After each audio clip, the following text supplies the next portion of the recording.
ఇప్పుడు ఎవరు పనిచేస్తున్నారంటే పరిశుద్ధాత్ముని యొక్క ఎరాలో మనం ఉన్నాం. అంటే పరిశుద్ధాత్ముని యొక్క హయాంలో మనం ఉన్నాం. నేను ఇక్కడ వాక్యం చెప్పాలన్నా పరిశుద్ధాత్ముడే సహాయం చేయాలి. మీరు వాక్యం వినాలన్నా పరిశుద్ధాత్ముడే సహాయం చేయాలి.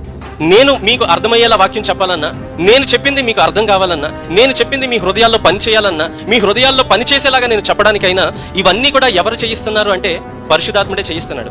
మన చేత ఒకరికి సువార్త ప్రకటింపజేయాలన్నా, మనం చెప్పిన సువార్త వారి హృదయాల్లో ఫలింపజేయాలన్నా అది పరిశుద్ధాత్ముడే చేస్తాడు. మనతో ప్రార్థన చేయించాలన్నా, యేసుక్రీస్తు మీద మనకి విశ్వాసం కలిగించాలన్నా పరిశుద్ధాత్ముడే చేస్తాడు.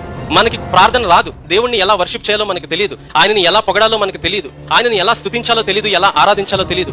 అలాంటి సమయాల్లో ఎవరు మనకి మాటలు అందిస్తారంటే పరిశుద్ధాత్ముడు మనలో ఉండి ఆరాధన కూడా ఆయనే చేయిస్తాడు, మనతో ప్రార్థన కూడా ఆయనే చేయిస్తాడు. ఎందుకంటే అంత మహా గొప్ప దేవుణ్ణి స్తుతించడం మన వల్ల కాదు, అంత మహా గొప్ప దేవుణ్ణి పొగడడం మన వల్ల కాదు.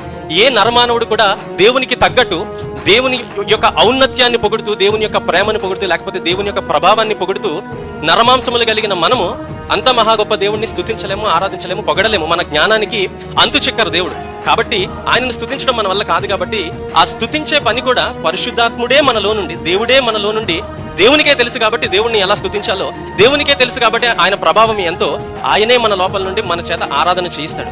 కాబట్టి ఏది చేయాలన్నా, ఈ రోజు మనం ఏది చేయాలన్నా, సంఘాలు ఉజ్జీవింపబడాలన్నా, హృదయాలు మారాలన్నా, ప్రజలు రక్షింపబడాలన్నా, రక్షణ సువార్త అందరికీ అందాలన్నా, పరిచర్య జరగాలన్నా, ఏదన్నా సరే పరిశుద్ధాత్ముడు ఉంటేనే. పరిశుద్ధాత్ముడు ఈ రోల్స్ మనకి అర్థం కావాలి. తండ్రి యొక్క పాత్ర ఏంటి, కుమారుని యొక్క పాత్ర ఏంటి, పరిశుద్ధాత్మ యొక్క పాత్ర ఏంటి.